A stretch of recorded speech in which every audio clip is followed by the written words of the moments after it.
Thank you. Good. I missed you last week. Yes, last week I was absent. Right. Okay. Are you busy at the moment, Kang Ling? Right now, yes, a little. A little. Okay. Yes. Hello, Dut. How are you? Sao dạo này trông xinh gái thế Khánh Linh? Vẫn thế bác ạ. Quá xinh. Hello, teacher. Xinh thật How đấy. are you, Dut? I'm fine, thanks. Rất xinh à? Okay. And hello, Fung Ling.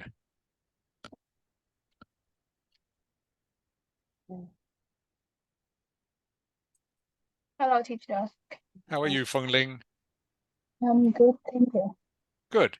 Is your camera working today, Fung Ling? Yes. Can you see me? I can. Very clear. Nice to see you. Very clear today, Fung Yes. Ling. Very clear. Like you are just next door to me. Very clear. Okay, everyone. So, welcome to class. Are there any students missing Mrs. Ha that you know of? I don't remember exactly. Oh, 8, 1, 2, 3, 4, 5, 6, 7. Việt Anh. Việt Anh. He will be absent today. Viet Ang. Yes, because he has activities at school.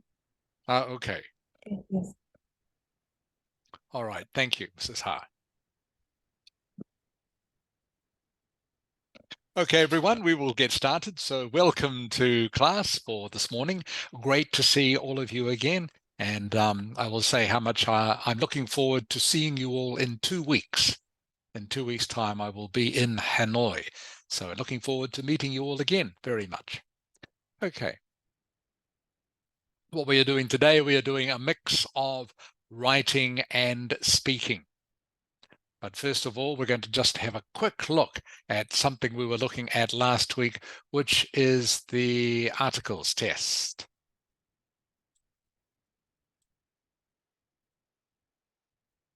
Okay, I just need to find that for you.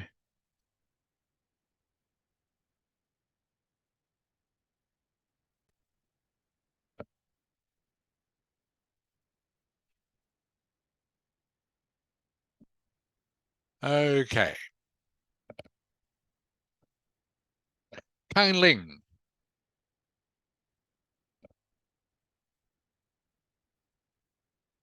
Hello, Kang Ling.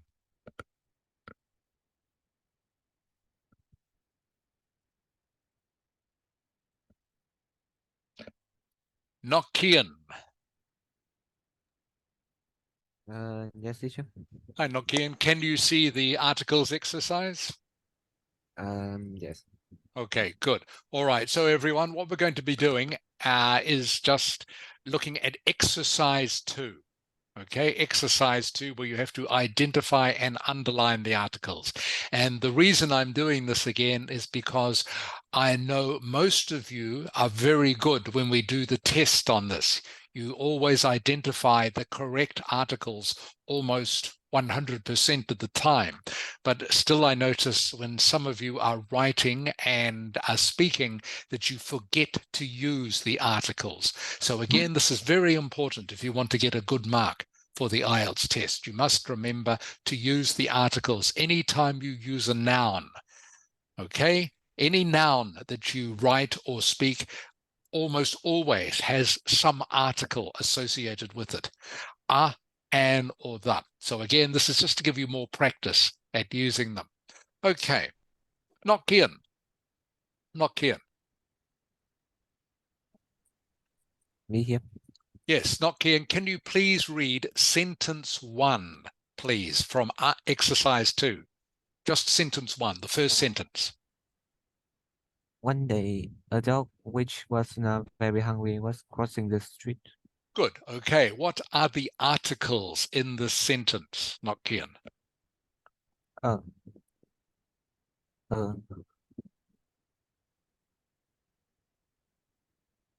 No, yeah, I mean Can you tell me? in a dog. Yes, correct. That is one. What is the other one? And the street. Correct. Okay, so everyone, so the articles, you should see when I'm underlining them, a dog. Okay, the street. Thank you, Nok Kian. Bao Trang. Yes. Okay, Bao Trang, can you please read sentence 2 for me? Suddenly, he saw a shop selling meat. Good. Okay, what is the article in this sentence, Bao Trang? A shop. A shop is correct. Okay, a shop, everyone, a shop. And again, just to remind you, shop is a noun. It has an article in front of it. All right, 99% of the time in English, if you have a noun, you must have an article in front. Knock 2. Yes. Okay, knock 2, sentence 3, please. Since the dog had eaten for a few days, he could not control his hunger. Okay, good. So what are the articles in this sentence, knock 2?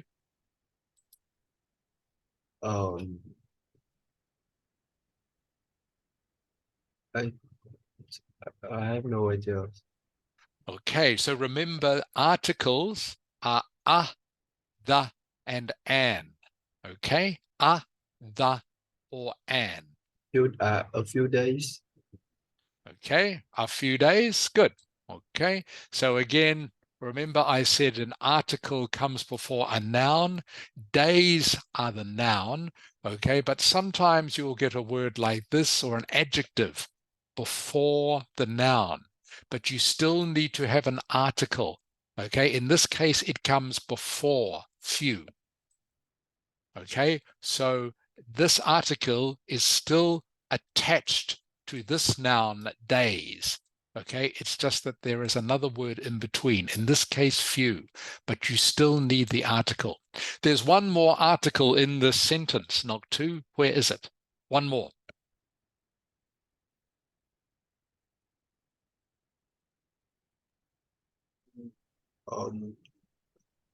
Could,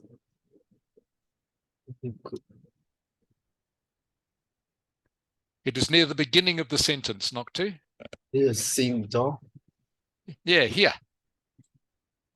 The dog, okay? This is the article, the dog.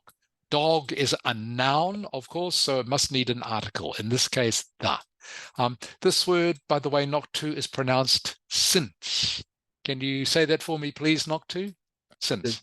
Since. Good. Since.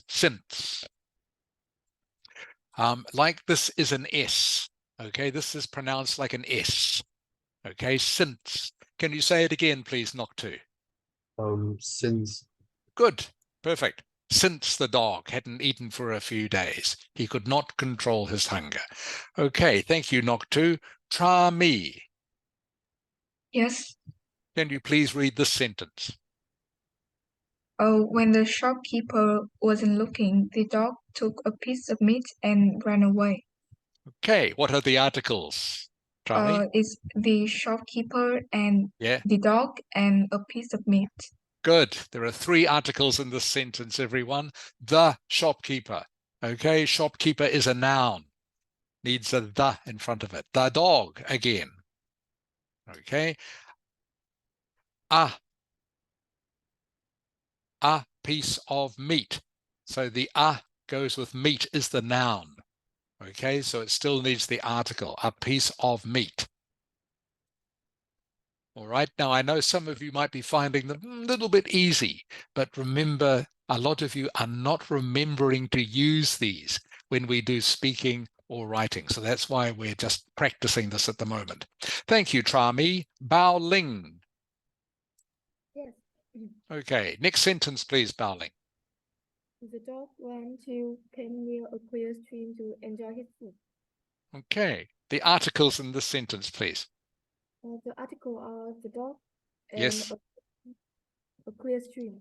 Correct. Okay, again, everyone, the dog. Okay, a clear stream. A clear stream. Okay, stream is the noun. Okay, clear is the adjective.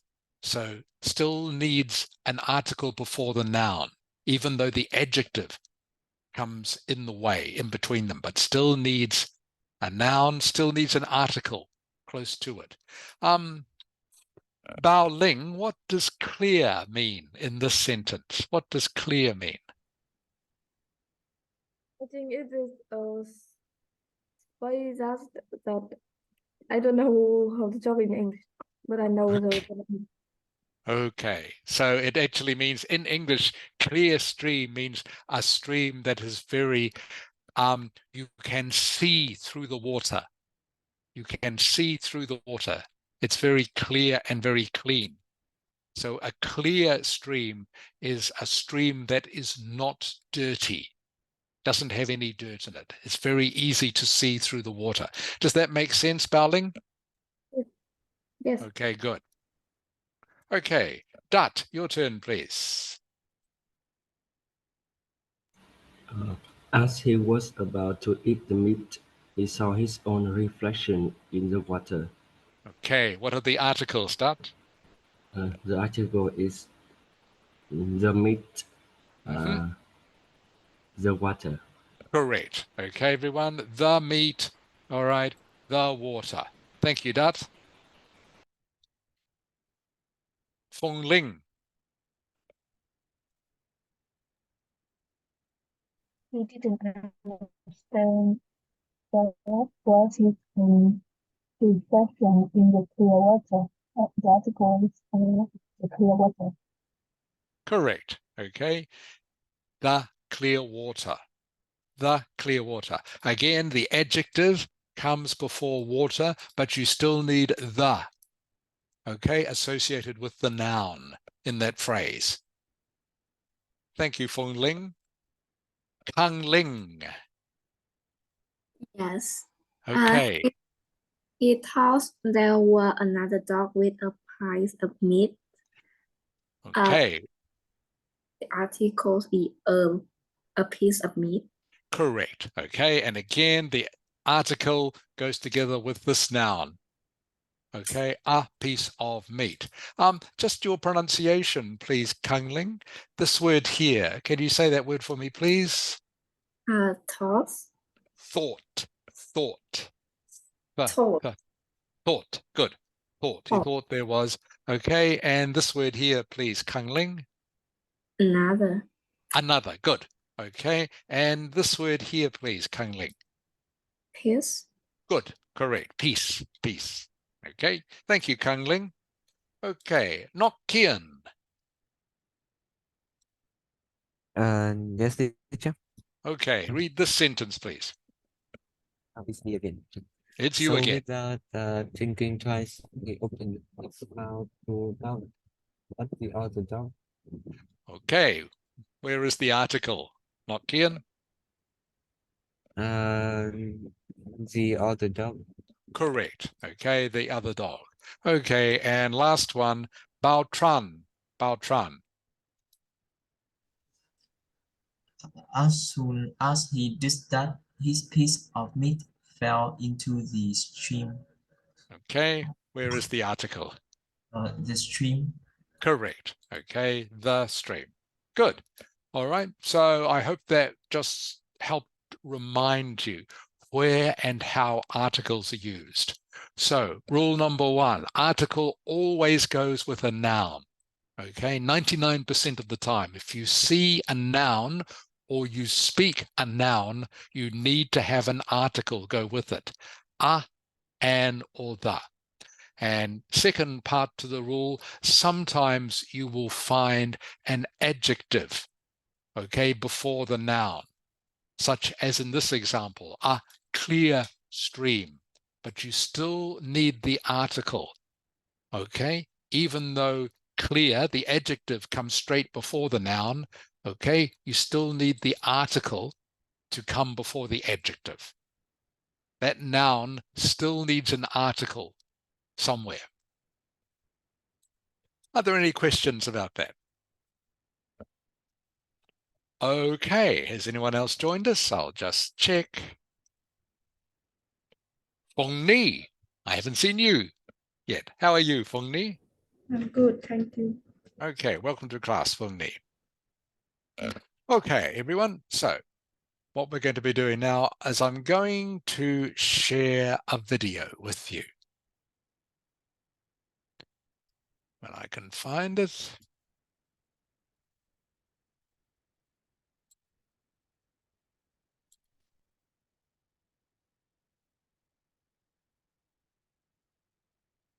Okay, everyone. So this is a video about how to improve your speaking score. All right. And it's about speaking secrets. Secrets being maybe things that you don't know yet about the speaking test, but that you should know. So after you've watched this, they won't be secrets anymore. So I'm going to play this for you now so you can watch it and listen to it, and I will explain as we go through it some of the points that he's making so they are very clear to you. Okay. Phong Ni. Phong Ni, Yes. can you see the video screen? Yes. Okay, good. All right, everyone, here we go. People think that the secret to IELTS speaking success is learning how to do a few things really well. But after helping thousands of students get a band 9 in IELTS speaking, I can tell you the opposite is actually true. The real secret is band 9 students avoid traps set for them by IELTS speaking examiners. And if you fall for them, you will fail. This video will show you what those traps are, how to spot them, and how to avoid them so that you can massively increase your score. And at the end of the video, I'm going to reveal the biggest IELTS speaking secret that's contained in one of my favorite movies. Understanding this secret has done more to help my students get a band 9 than anything else. And you can learn it instantly. The first trick they play is really sneaky, and it's the same trick my dad used to play when he worked here as a chef. Young chefs would come into his kitchen and ask him for a job. Sure, my dad would say, come back tomorrow, cook me something. If I like it, you can have a job. And just before they left, he'd say, is there anything you do not like to cook? And when they arrived the next day for the cooking demonstration, he'd ask them to cook the thing they hated. So what has my sneaky father got to do with IELTS speaking? If you look online for topics that will definitely come up on test day, you'll find these 3 topics. But if you look at the official Cambridge questions, you'll find very unusual topics that you weren't expecting. You see, when IELTS examiners ask about your home or your work or your hometown, they often get answers like this. I am over the moon that you asked me about my hometown. It is only once in a blue moon that I get to talk about a topic that is so close to my heart. There are a plethora of reasons why one would enjoy my hometown. Let's talk first about the 18th century architecture. Okay, everyone, I'm going to stop there because some of those words just need a little bit of explaining. Okay, so I'm just going to go back just a little bit.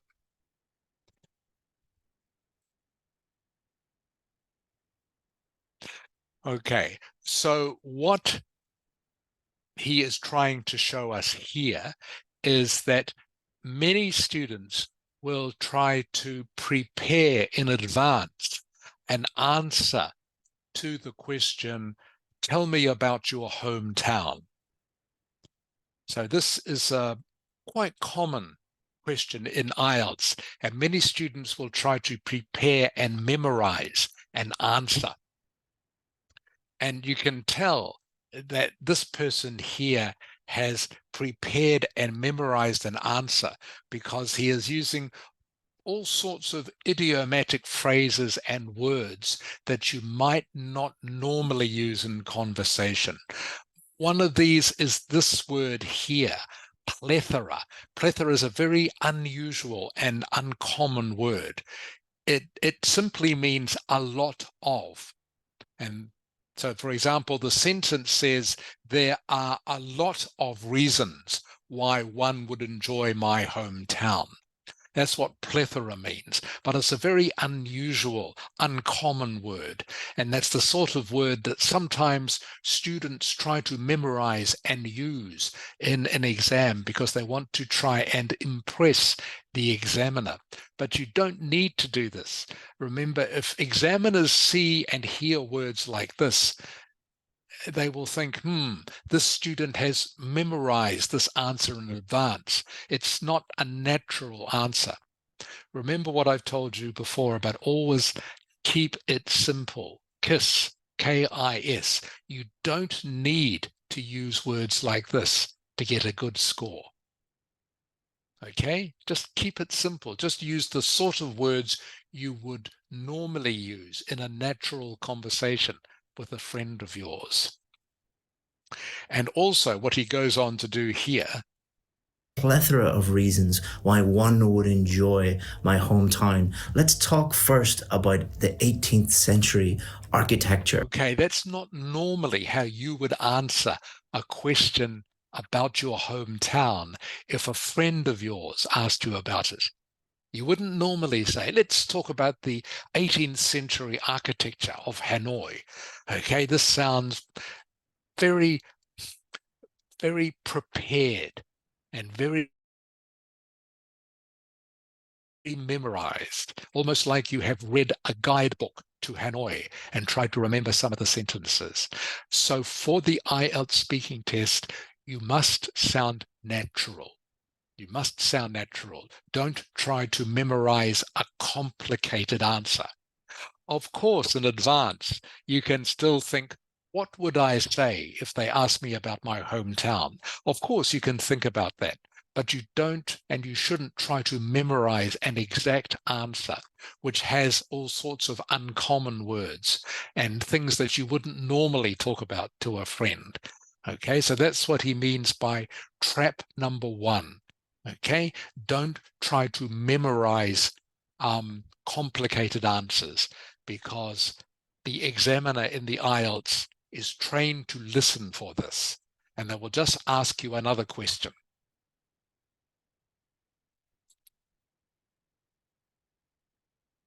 But if the examiner was to ask them about a topic they weren't expecting, such as wigs, the examiner might hear an answer like this. I don't know anything about wigs. I've never worn a wig in my entire life. And things are going to get much worse for this student because the examiners are trained to spot memorized answers. And what they will do if they think that you are giving memorized answers, for example, about your hometown, they will ask you more and more difficult questions on unusual topics. And here's the scary part. The examiner has your memorized answer and your answer to the questions you weren't expecting. They will not base their score on this answer. They will base their score on this answer alone. Because as my father used to say, a chef is only as good as their worst dish, not their best dish. Your memorized answers are not your real level. Your real speaking level is dealing with questions you were not expecting. So if you do get an unusual question on test day, answer it like this. No, I've never worn a wig. I think that people who wear wigs sound and look ridiculous. I think they really just do it for attention or to be funny, which isn't funny at all, to be honest. No. Okay, I'll just stop it there for a moment. So, Kang Ling. Yes. Okay, does this make sense to you so far? Yes, absolutely. Okay, yeah. So please, everyone, don't try and memorize any answer because the examiner will spot that. Okay, they are trained to listen for memorized answers. And what they will do, as it said in the video, they will ignore that answer, and instead they will ask you a question which you haven't planned for. All right, they will think of some silly subject like we just saw in the video about wigs. Wigs, by the way, in case you don't know, is fake hair that sometimes people wear on their head. Okay, they will ask you some silly question. What do you think about wigs? Something that, of course, you haven't prepared for, but you still have to answer that question. And they will ignore your memorized answer that you gave to the question about your hometown, and they will instead mark you on the question, how you answer the question about wigs. Okay, so no need to memorize answers. Okay, again, I will continue with the video. I'll just share this with you again.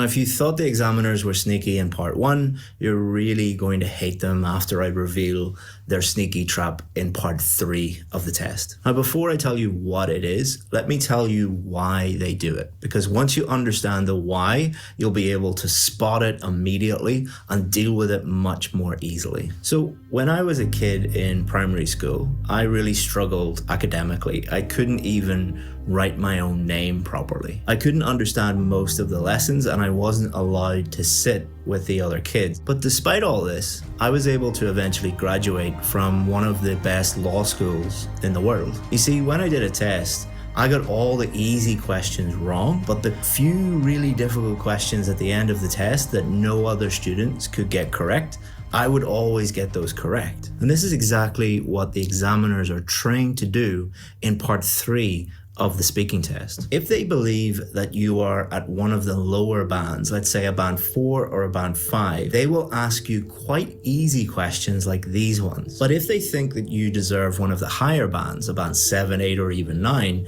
they will ask you more and more difficult questions. Notice how in the book here, the questions get more and more difficult. But the key here is how you react to these more difficult questions. These questions will come at the very end of the speaking test when you are stressed, you are tired, and you just want the test to end. And when the examiner asks these questions, often students will give answers like, Most people have no clue that in 2023, the best way to make money on Amazon is not with... Yes. I don't know. The thing you have to remember with these questions is the examiner is testing you. They are testing, are you capable of answering these band 7, 8, and 9 questions? Because they have to separate out the band 7s from the band 8s from the band 9s. One of the ways they're trained to do that is ask these really, really difficult questions and then see how you react to them. So what if you know nothing about the topic or you just find that question really, really challenging? Are you going to automatically get a low score? No, let me show you how to cope with those questions. So if I was doing the test and I got this question and I know nothing about this topic, I am a complete idiot when it comes to this topic, I could say something like this. To be honest, I don't know anything about this topic. I'm not from India and I don't know much about cooking, but if I had to give an answer, it's very difficult to predict the future. But what I would say is maybe AI will change how the restaurants take orders and how they deliver the food to their customers. But that's just a complete guess. Now, is that the best answer in the world? No, but it is much better than, and by attempting an answer and telling the examiner what I think about that topic, even though I know nothing about it, I have indicated to the examiner that I am good enough to deal with those questions, and they might then steer the conversation to a topic that I'm more comfortable with, and then I can really show them how good I am. Now, the last trap is this. Okay, so Bao Ling. Bao Ling. Yes. Okay, so Bao Ling, does this make sense to you that the examiner, if you do the test, will ask you questions that are harder and harder just to see if you can answer them? Okay, does that make sense? Yes. Okay, and you also know from watching that video that you never say, I don't know. Okay, never. You never, even if you don't know, you never say, I don't know. I don't know anything about AI. I don't know anything about space travel. Okay, you never say that. You always make up something. Okay, you always make up something. Trami, does this make sense to you? Yes, I understand it. Okay, so if I say to you, Trami, as a question, if people go to live on the moon, what will they eat? What would you say? People go to live on the moon, what do you think they will eat? I think I would say that I'm by no means an expert about this cosmology field. So, but I guess if people travel to the space to eat, they will have no they will have such a various options of food on display rather than in the earth. Okay, good. Try me. Very good. So everyone you heard, so try me did not say, I don't know anything about the moon, or I don't know anything about space. Okay. She tried to think of some answer to the question about maybe where the food would come from. Okay. So you always have to be creative. So you need to be prepared in your mind to answer questions like this. Now, the good part about this, Feng Ling. Yes. Okay, Feng Ling, the good part about this is if you are doing the IELTS test and they start to ask you questions like this, okay, it means they think you are good.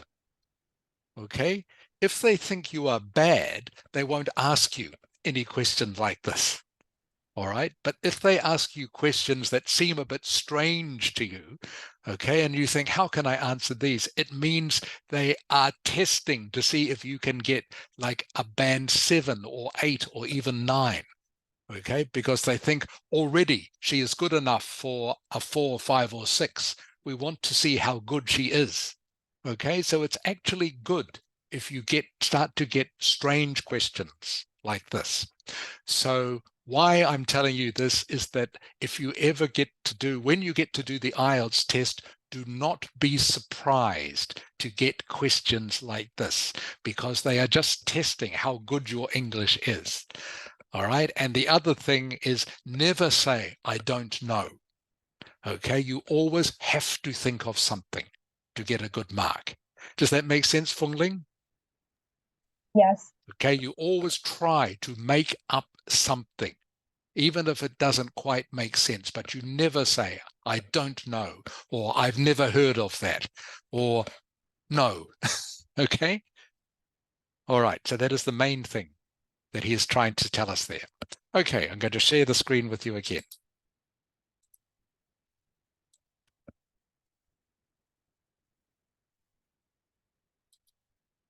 Sneakiest of them all, and it's got to do with how they test your vocabulary. There are thousands of words in the English language, and the examiners only have between 10 and 15 minutes to test your ability to use English vocabulary. So they came up with a genius way of testing it in around 10 minutes. See, some words we use to talk about this topic, some words this topic, and some words this topic. But if we try to use these words to talk about this topic, it doesn't work. These are called topic-specific words, and we can use them to talk about different topics. Knowing this information is crucial for 2 reasons. First, the examiners are trained to ask you a range of different topics on test day, so that you can't just memorize a list of band 9 words and put them into every answer and cheat the test in that way. Secondly, the examiners are more impressed with a simple,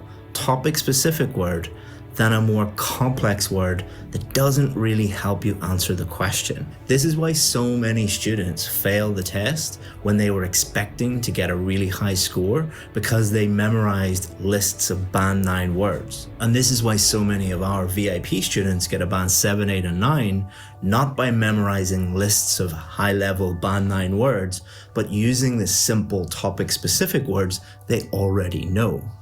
It's actually impossible. Whoa. It's actually possible to avoid 100% of the traps that might come up in the speaking test. Not just the speaking test, but all areas of the IELTS test. Every part of the IELTS test, reading, listening, writing, has traps contained within it. But there is one way that you can spot all of them and avoid all of them and massively increase your score. In the movie Catch Me If You Can, Leonardo DiCaprio plays a criminal that is being chased by FBI man Tom Hanks. Leo's character plays a criminal who pretends to be an airline pilot and a doctor and a lawyer. He also steals money by making fake checks and stealing credit cards. The crucial scene in this movie comes when Tom Hanks asks Leo, how did he fake passing the bar exam. The bar exam is an exam all lawyers have to take before they can become a lawyer. It is one of the most difficult tests in the entire world. And Tom Hanks can't figure out how a criminal, how a con man would be able to fake passing this test. And here's how he did it. I didn't cheat. I studied for 2 weeks and I passed. You see, he didn't need to fake becoming a doctor or a lawyer or an airline pilot. He didn't need to steal money to become rich. He was already talented and smart and intelligent enough to do all of these things without cheating, without stealing. He just needed to stop cheating. All of the IELTS traps are used to catch cheaters. Like Leo's character, most IELTS students don't cheat because they are bad people. They cheat because they lack confidence, they are scared that they're going to fail, and then they get desperate and resort to listening to these tricks and cheats and hacks. And the most fascinating thing is this movie is a true story. He now actually works for the FBI, and credit card companies have paid him millions of dollars to help prevent future criminals taking advantage of the system. If you believe that you're good enough and you don't cheat, the examiner is going to give you your real score on test day, and you'll be rewarded with a new life in a new country, getting paid way more than you currently are. You are more than capable of doing that. You just have to show them. But many of you are probably still worried right now and you want some tips to help you improve your speaking. Okay, so the last part of the video, as I'm sure you heard, was Nok Kian. Nok Kian. What did he say not to do in the exam? I'm not sure about that, but I He think said he don't what? He said don't what? Don't what? I think he said that do not to cheat in the IELTS Correct. test. Correct. Good, Nok Kian. That's exactly what he said. Don't try to cheat by trying to learn lists of band 9 words, for example, and then trying to fit them into whatever topic they give you. Okay, that doesn't work, and the examiner will spot it. What you should do is just keep it simple and use the words you already know to answer the question.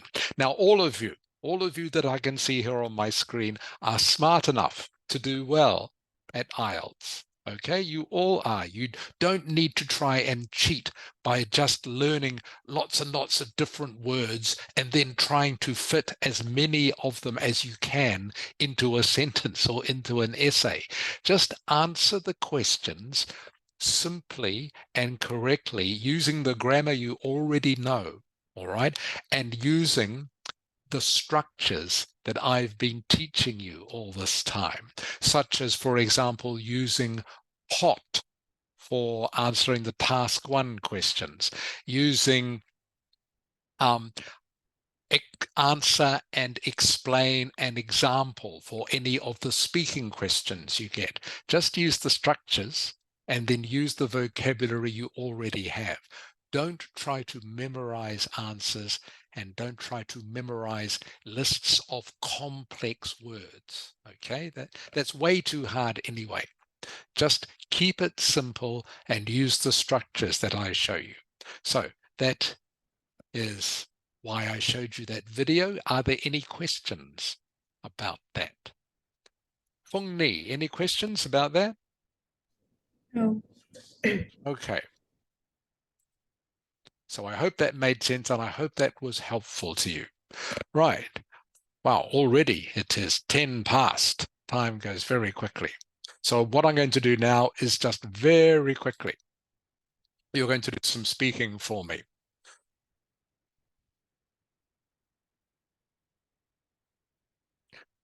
Okay. Dut, I'm going to start with you. Okay, Dut? Yes. Okay, Dut. So remember, so advertisements, okay, is a topic that does come up in speaking part 1. All right. So I'm going to ask you questions about advertisements. Remember, everyone, you need to answer the question and then you need to explain. All right. And then maybe if you can think of one, give an example of something. But for example, this first one here, do you like watching advertisements? Well, you could just say yes or no, but that won't get you a very high score. You need to explain every answer that you give. Okay, so Dut, Oh, yes. do you like watching advertisements? I don't like watching advertisement because whenever I watch my favorite video, it always disturb me, um, disturb me, and make me Okay, feel uncomfortable. that's okay, that's fine, Dut. You are getting the right idea, okay? You are giving me an explanation. That's good. Fong Ling,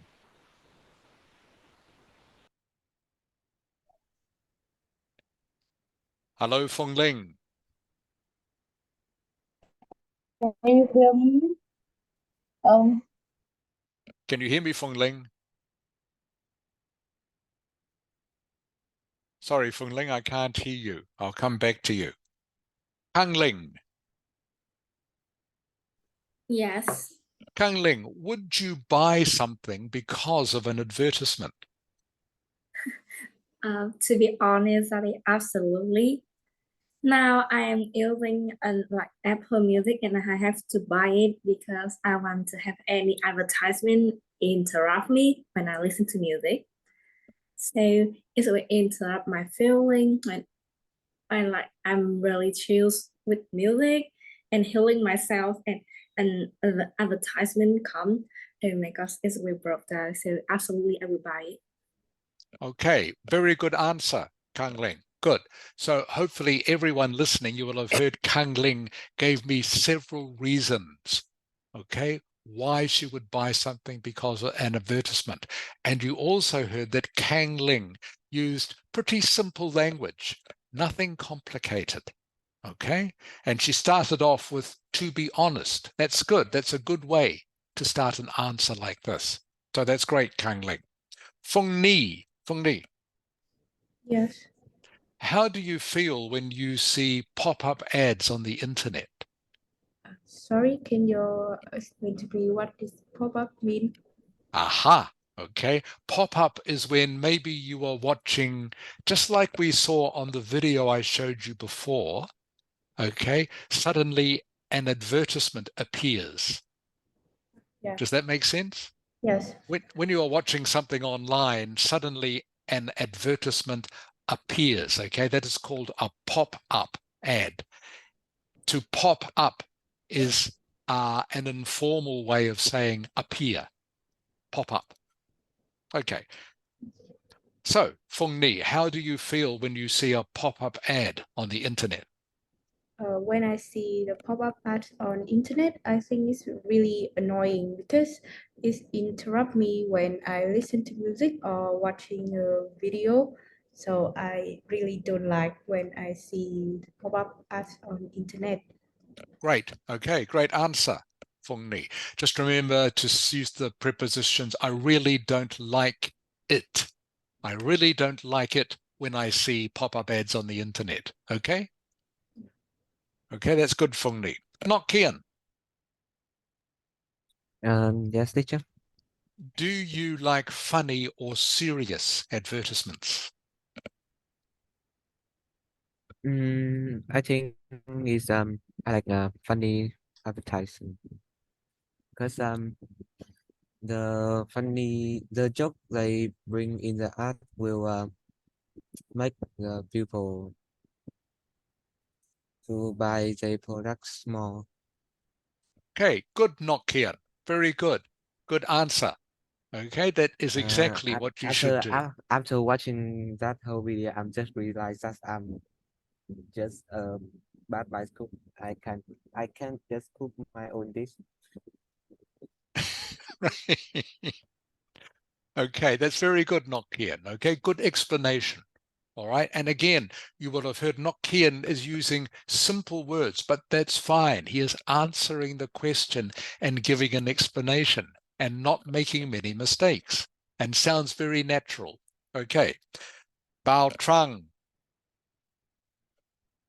Yes. Okay, Bao Trang, what do you think makes a good advertisement? A good advertisement is have a lot of good comment from the customer. Has to be a little bit longer, Bao Trang. What else? And a good editing. Good editing. What about, here's an idea about trying, a good advertisement is makes the people watching want to buy the product. Does that make sense? Yes. Yeah. So a good advertisement is one that makes you want to buy something. So that's another reason. Okay, thank you, Bao Trang. Nok Tu. Yes. Do you like watching advertisements, Nok Tu? Not really. Maybe well, maybe when I watching the movie and the apartment the advertisement part, I will be very angry because it's annoying. It's annoying me. Okay, good. It's good not to. Good answer. That's fine. Try me. Yes. Would you buy something because of an advertisement? I would say yes, because I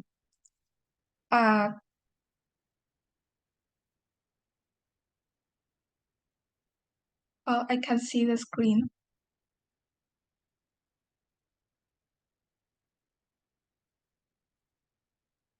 You are turn off your mic.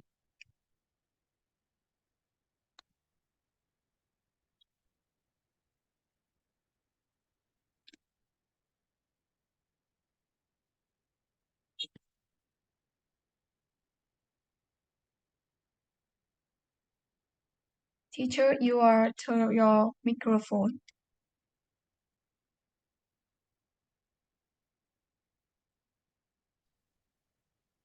Okay, can you hear me now, Trami? Yes, I can hear you. Good. Okay, I'll share the screen with you again, Trami. Sorry, everyone, we had an interruption to the connection for some reason. Well, I would say yes. I often buy products because of an advertisement. For example, when I surf TikTok or Facebook, an advertisement will come across on my screen and show a makeup product or some gadget. So I really addicted to this kind of product. So I will sitting on the fence and I buy it. Okay, very good, Trami. Good answer. You said sitting on the fence? Yes. Yeah, so for this, sitting on the fence means you are not sure, remember. Okay, so you said you are sitting on the fence and you'll buy it. Doesn't quite make sense. Yes. Okay, so to use sitting on the fence in this sentence, and then you say you'll buy it. If you buy it, then you are not sitting on the fence. Does that make sense? Yes. Okay, so maybe not to use sitting on the fence in that sentence. Okay, but the rest of the answer was good. Try me. Bao Ling. Yes. How do you feel when you see pop-up ads on the internet? I find the pop-up ad on internet most annoying while I was looking or surfing anything on internet. So I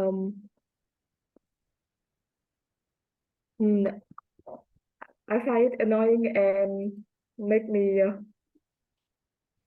wait a minute. It makes me feel what? Makes me feel Make me feel stressed because good. Okay, that's fine. Yeah. Okay, makes me feel stressed, makes me feel angry. Okay, makes me feel frustrated. Okay, any of those. Okay, that's good. That's good, Bao Ling. Feng Ling. Feng Ling. Yes, can you hear me now? I can hear you now, Feng Ling. Okay. Do you like funny or serious advertisements? Yes, I like funny or serious advertisements. Because an advertisement is funny and serious. It can can make me interesting on it, and so I can spend my time see what is the advertisement and talk about. Okay, good. Good, Feng Ling. So it's everyone. So that was good, everyone. So that is the sort of answer that you need to give to this sort of question. Remember, answer the question, yes or no, and then give 2 or 3 reasons. 2 or 3 reasons to explain something, and maybe even an example. For example, with an advertisement, maybe you can think of a recent advertisement you might have seen that made you do something, made you buy a product, or made you laugh, okay, or even made you angry because it annoyed you. So that is how you could use an example of an advertisement. So that's good. So we will keep practicing these every lesson, so you get used to answering questions by giving an explanation. Okay, are there any questions about that? All right, for the rest of the lesson, we're now going to look at the writing.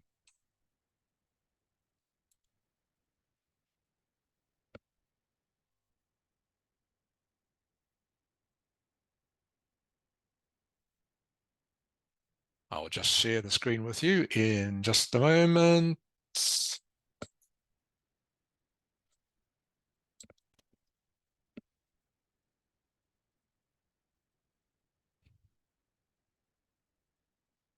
Okay, Feng Ni.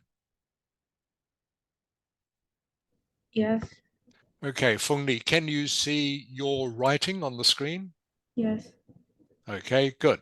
So everyone, just going back to this, we're going to go on to maps in just a moment. Okay, and what I'm going to do, I will also review the writing that some of you did last week that I haven't had a chance to talk to you about yet. I will do that for you shortly. But first of all, I just want to show you Feng Ni's answer to, I'll make this a little bit smaller so I can fit more on the page. Feng Ni's answer to this question, because I think Feng Ni's answer is pretty good.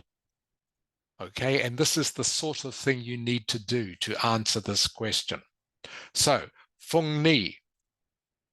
First of all, Feng Ni, remember we are using pot as usual to answer this task 1 question. Okay, so Feng Ni here, okay, has given her paraphrase of the title. All right, so remember the title is about the process of using water to produce electricity. Feng Ni has said how this illustrates the process of how electricity is produced by using water. So what Feng Ni has done is she's just changed the order of some of the words in the sentence to do her paraphrase, which is fine. Okay, now this is Feng Ni's overview, the O part of pot. All right, she started off by saying it can be clearly seen. All right, that's the way to start this sentence.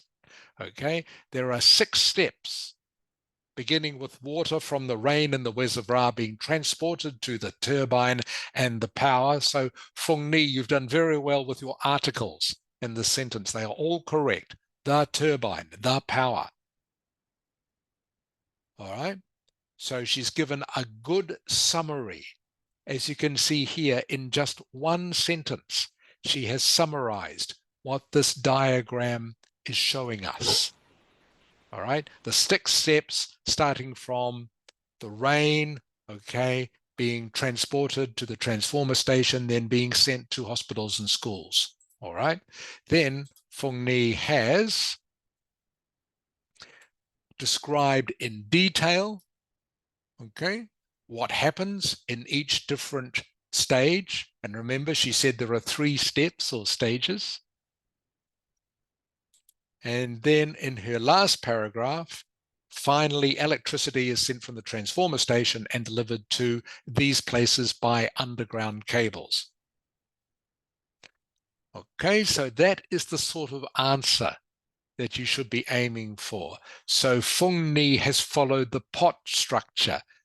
All right, paraphrase, overview, starting with it can be clearly seen. All right, then she has described in detail using 2 detail paragraphs what happens in the rest of this picture.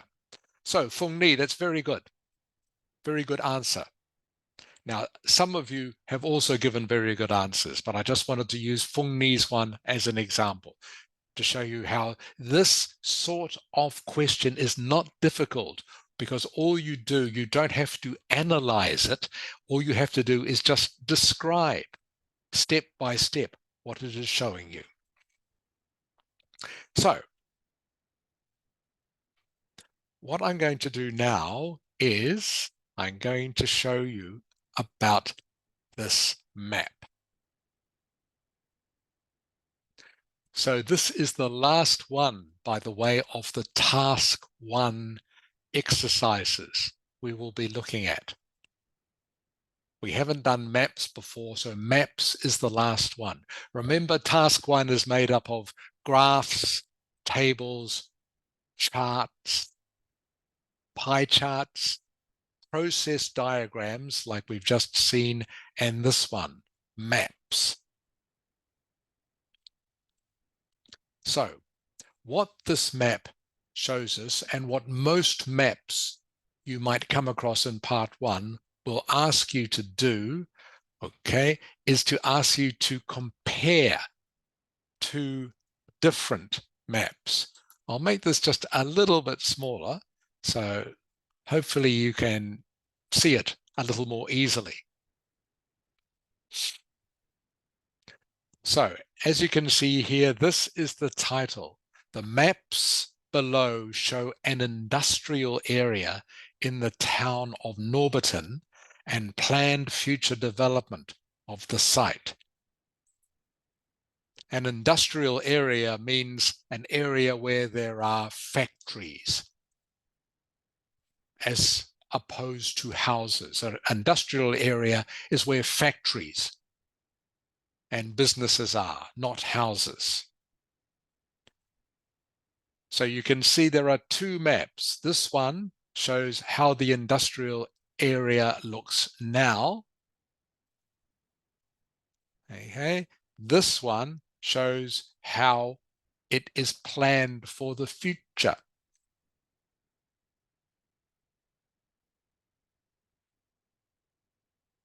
So again, for a map question, you are still using pot. So the first thing you need to do with this, okay, is paraphrase this sentence.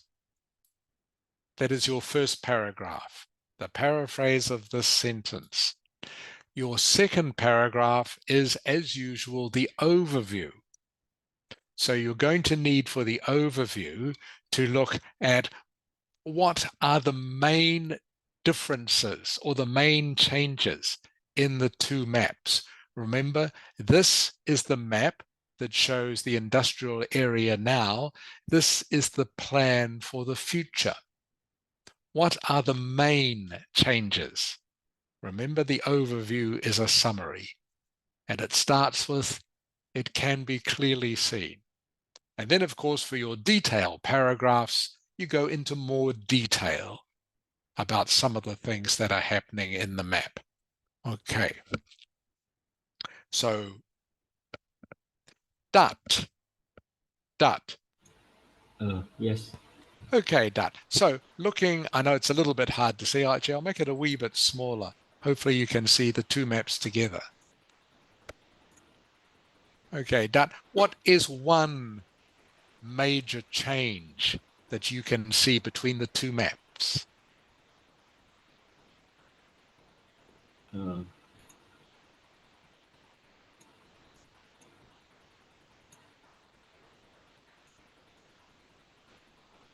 I think they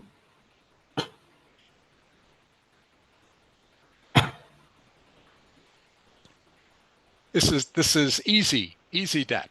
Tell me what you see. What is one major change? I think they add some shops, medical Okay, center, and playground. yeah, they've added shops and playground. Okay, so in other words, okay, it's not an industrial area anymore. Okay, in the future, they are going to have more things for people. Does that make sense, Dad? Yes. Okay, good. Fung Ni, Yes, what is another change you can see? I can see the plan in the future will have a school, playground, medical center, and shop. Yeah, that's what Dad said. What else? What else can you see straight away? Uh, Very obvious. I think it's more factory. More factories, I think maybe more or maybe not. But speaking of factories, what can you notice? Speaking of factories, what do you notice? It The factories are where? They are in different what? Different what? different situation. Yeah, different places. Okay, everyone. So again, like I say, this is easy. Just describe what you can see. So the first difference we can see between the two maps, in the future, there are going to be things like a playground, school, medical center, shops. Okay, there are no shops or anything like that in this map. Second difference, okay, the factories, there are still probably just as many, but they are in different places. The factories are in different places. Okay. Knock 2. Yes. Okay, what is another difference? Another one that is very easy to see. There are more what? More of what? There is more of something else. More factories. We've talked about that. Maybe there are more factories, maybe not, but they are in different places. And on street. Sorry, what was that now? Knock 2? And on street. More street. More street, yes. Very good. Knock 2. You can see straight away there are more streets, more roads. This one here, okay, is not in this map. Okay, this one here is not in this map. Okay, so there are more roads, more streets. So they are the three main differences. So that is what can go into your overview paragraph. Then in the detailed paragraphs, you just talk in detail, obviously, about exactly what has changed. But again, maps, like the process diagram, all you are doing, okay, is looking and describing what has changed. So again, to summarize, in this case, you can see what has changed. They have put in more, and I guess the word for this, and I'll put this in chat so you can see when I can find chat. Where is it?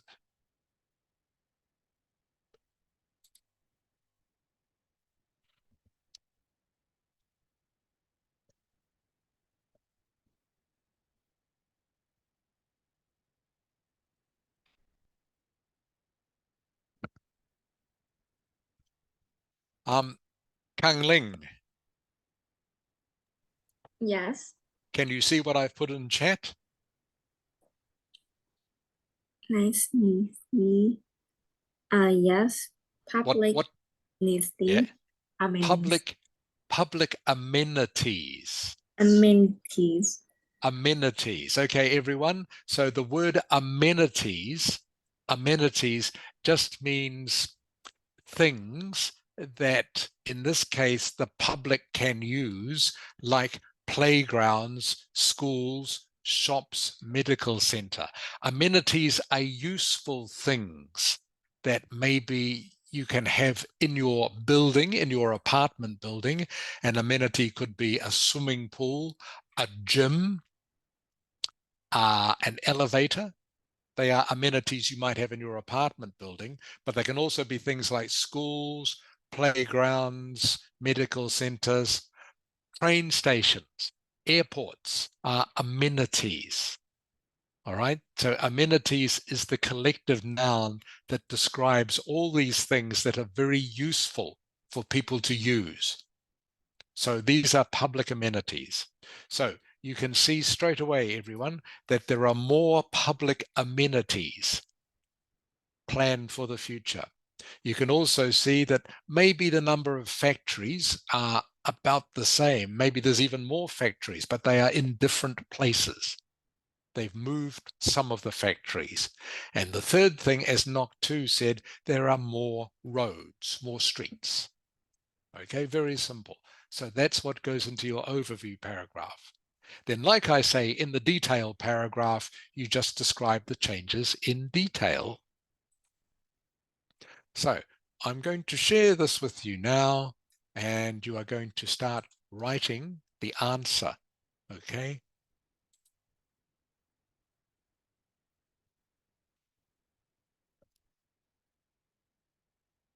As soon as I can get chat back, here it is.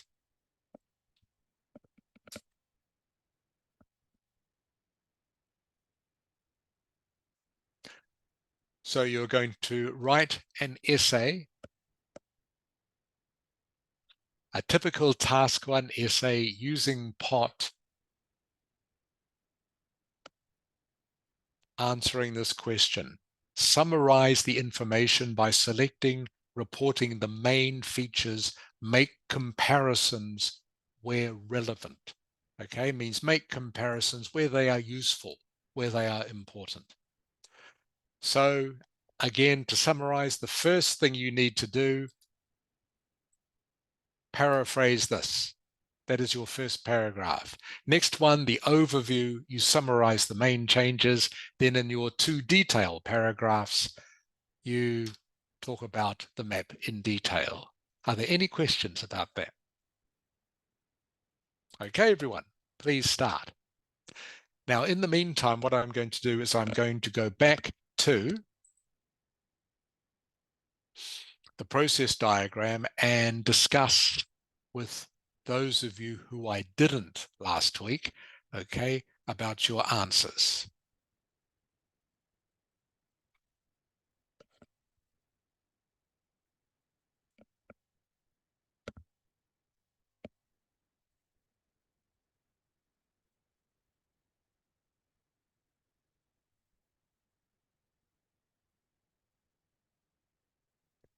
Okay, Bao Tran. Yes, I'm here. Okay, Bao Tran. Can you see your answer from the process diagram on the screen? Yes, I see it. Good. Okay. So again, so you've got the structure correct, Bao Tran. I just want to check.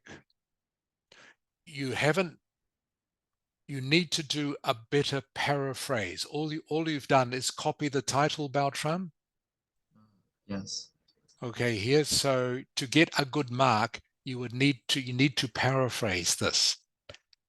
Can you tell me the paraphrase, Bao Tran? Can you think of one and just tell it to me without writing? So the paragraph shows the process of producing electricity by using water. That's correct, Beltran. That's good. Very good. Okay, so that's what you need to do, okay, for this sort of thing. And it's not a paragraph, is it, Beltran? Okay. It's not the picture here is not a paragraph, is it?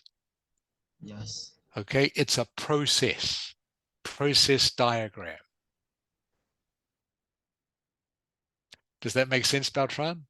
Yes, I understand it. Okay, so it's not a paragraph. So make sure you're using the correct word. Okay, but that's good.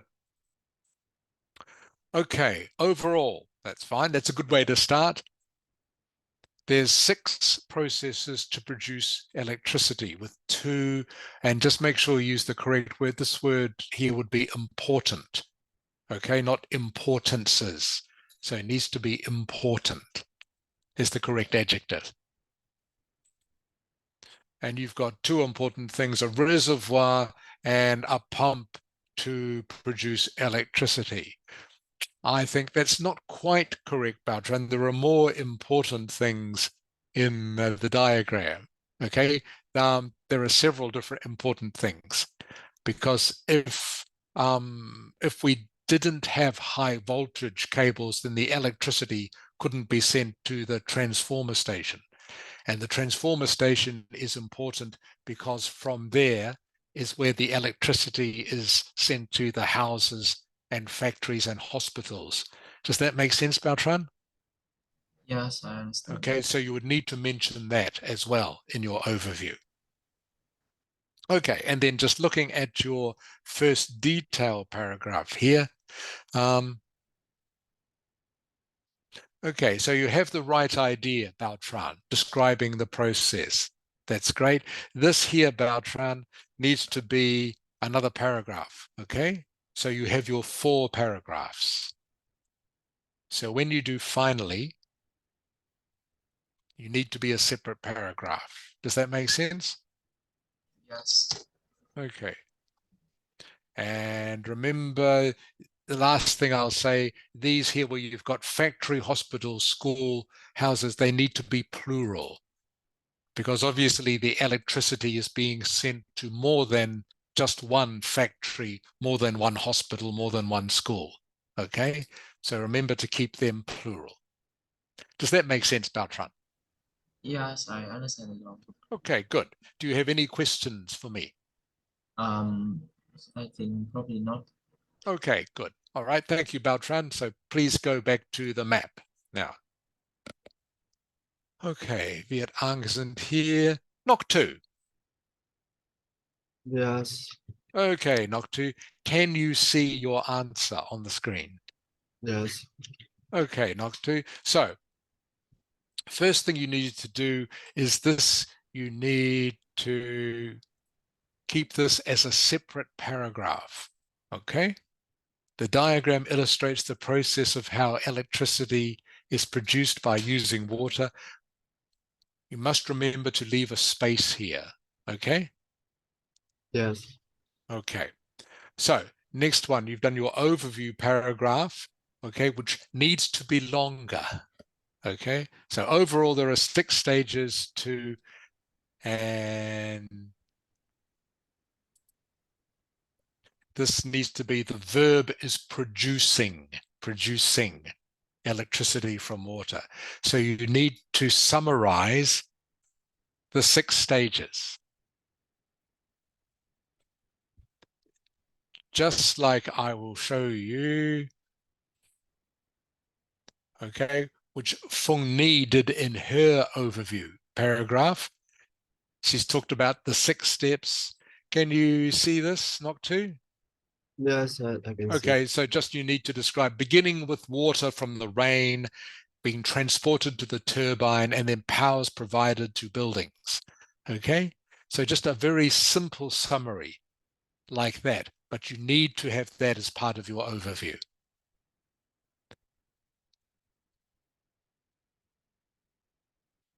Okay. And again, you need to have a space for the paragraph. Okay, then you have the right idea, Noctu, by going through the process, and this again needs to be a separate paragraph here. So you have your 4 paragraphs. And then 1 or 2 of the words are not quite correct here. Electricity from the turbine will be, this should be transported. Okay, Noctu, not transform, transported is the correct verb. Yes. Okay, but you have the right idea, Noctu. Do you have any questions for me? No, no. Okay, so the main thing is your overview paragraph needs to have a little bit more detail. And as I've said to everyone before, the overview paragraph is the most important one because it shows that you understand the diagram.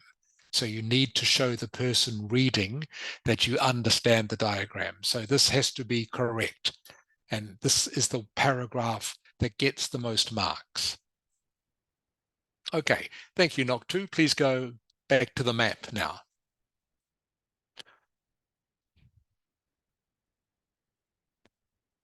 Okay, that.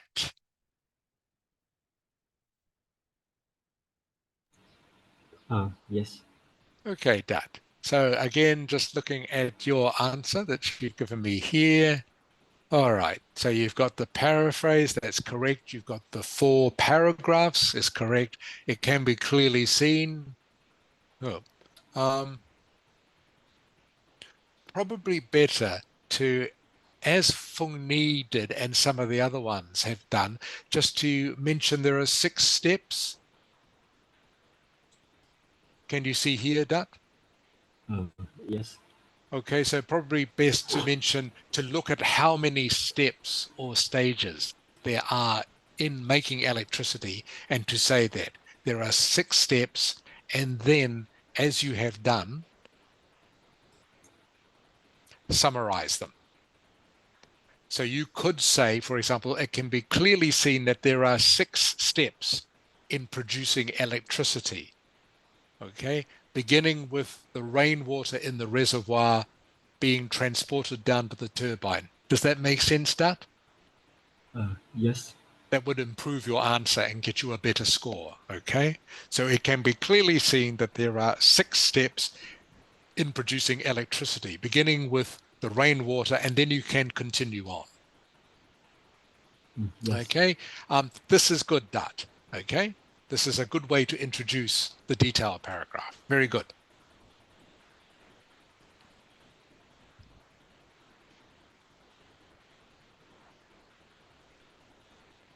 Okay, and then mainly the only other thing, so you've got the 4 paragraphs, and then you might put a word such as finally in here, okay? To show that is the last step.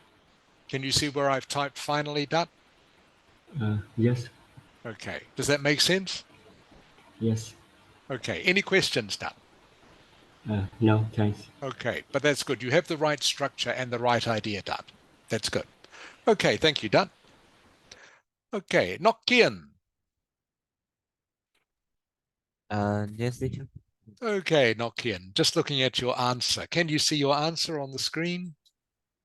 Yes, teacher. Okay, all right, so number 1, please remember to leave a space between the paragraphs, Nokkian. All right, otherwise they will take a mark off you just for that if you don't leave a space between the paragraphs. Your paraphrase is okay. This one, your overview paragraph, this is correct. It can be clearly seen that, okay, and it is best if you say it can be clearly seen that there are 6 steps to producing electricity from water. So remember, your overview paragraph is a summary. So you start off by summarizing that there are 6 steps to producing electricity from water, beginning with the water spins the turbine to make electrical power. After that, electricity is transferred to the transformer stations. Okay, so the rest of that is fine, Nokkian. Okay, but best, I think, to put in that there are 6 steps to producing electricity from water. Does that make sense? Yes, teacher. Good. Okay. Then you've described the process correctly. That's good. I would put this sentence here, okay, in the middle somewhere, okay, because this isn't the last part of the process, is it? Okay, this part of the process comes in the middle of the diagram, so it needs to be in the middle here somewhere.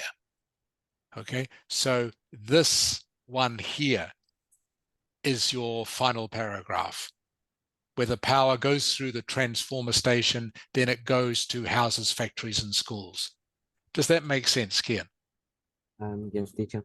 Okay, so this one here, just as it is in the diagram, should be in the middle of your explanation.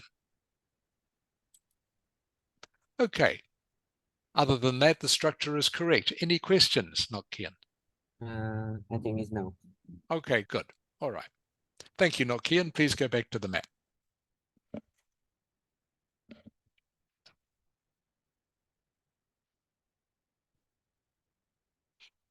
Okay, Tuan Son isn't here.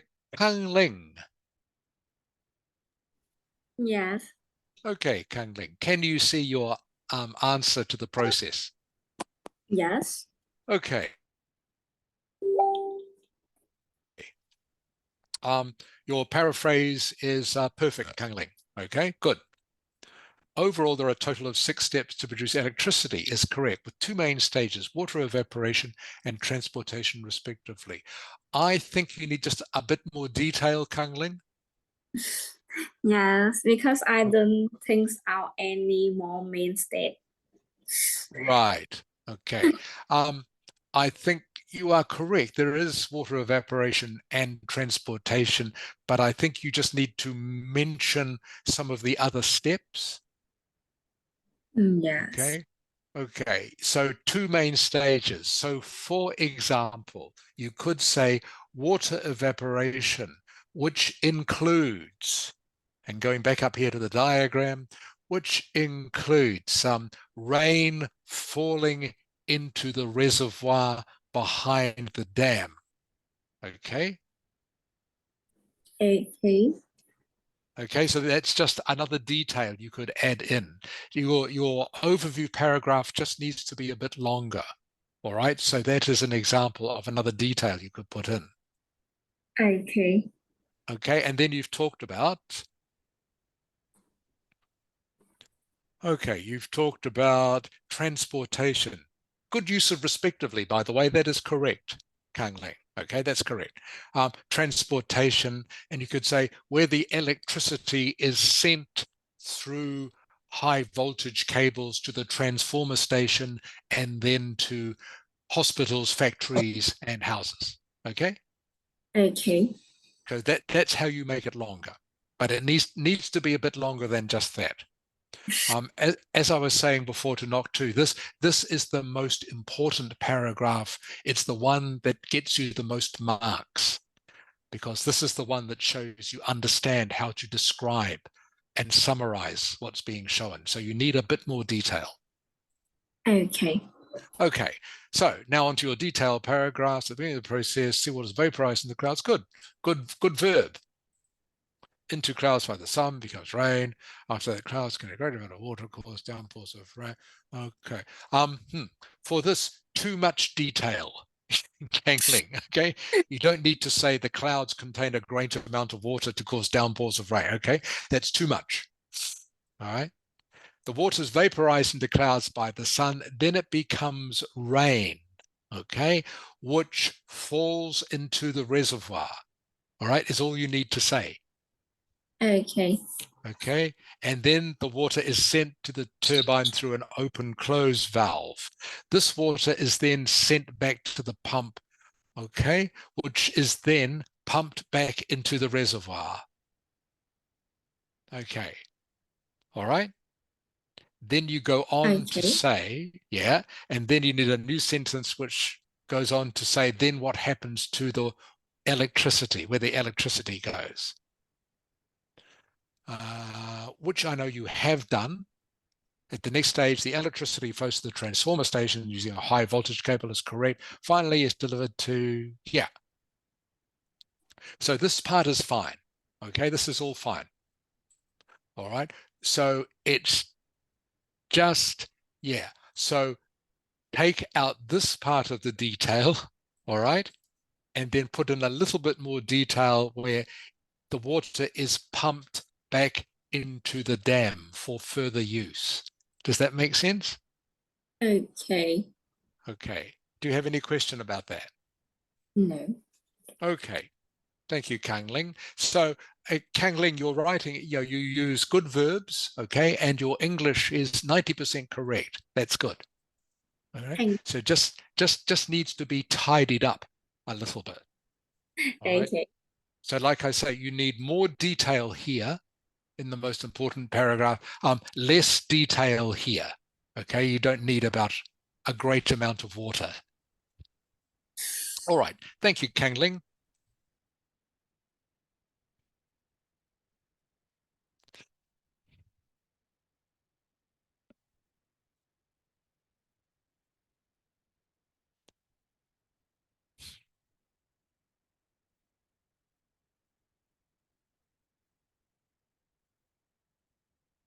Okay, I'm just looking at what everyone's doing with the maps now.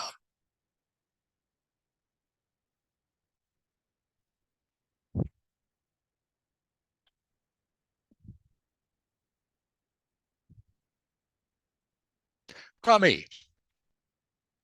Yes. Okay, Trami, just looking at you, can you see your paraphrase here on the screen? Yes. Okay, the maps show changes. The preposition should be not of, Trami. Can you tell me this correct preposition? Not of, but So change in. changes, yes, in or to. In or Yes. to. Okay, in or to. An industrial place in a town called Norberton, and planned is not the correct form of the verb. What should it be? Not planned. Planning. Planning or plans. Planning or Yes. plans. Okay. For the plans for the development, and you would need to say when is the development supposed to happen?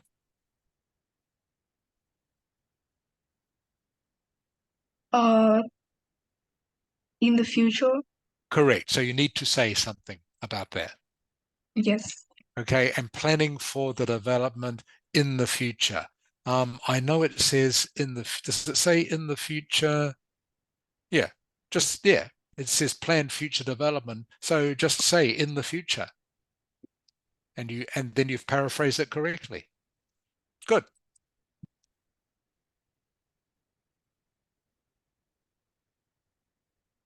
Okay, and yeah, that one there, Trami.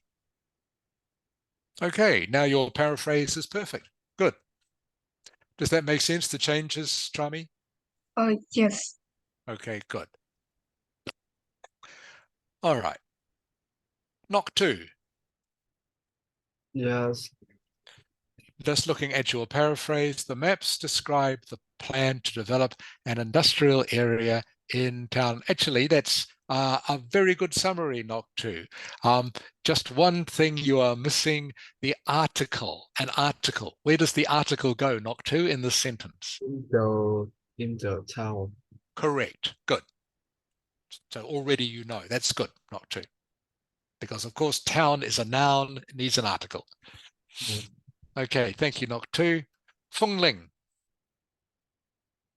Yes. Looking at your paraphrase, the maps show a currently industrial area in the town of Norberton and plans for future development. This adjective here is not correct, Fung Ling. Okay, the maps show if you are going to use currently, you need to have another couple of words here, Fung Ling. I'll show you what they are, okay?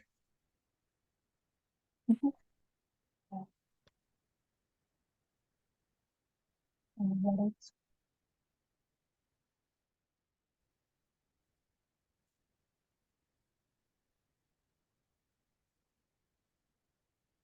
Okay, can you please read the whole sentence, Fung Ling? not so not so what is a truly industrial area to tell of innovation and plan for future development? Okay, good. So you need to have what is a currently industrial area. Okay, you need all these little words in here if you are going to use currently. Okay, to make it correct. The maps show what is a currently industrial area in the town of Norbiton. Now it is correct. Okay, thank you, Fung Ling. Okay, everyone, we'll stop here. It's lunchtime. Okay, so thank you for your work. We'll continue with the map exercise next weekend. So again, thank you everyone for coming to the lesson this morning. It's lovely to see you all as always. So as usual, any questions you have, please ask myself or Mrs. Ha. Otherwise, please enjoy the rest of your Sunday. Have a good week, and I look forward to seeing you all again next Sunday. Tạm biệt, everyone. Tạm biệt. Gặp lại sau. Bye. Bye Chào bye. bác. Bye. Chào con. Bye, Khang Linh.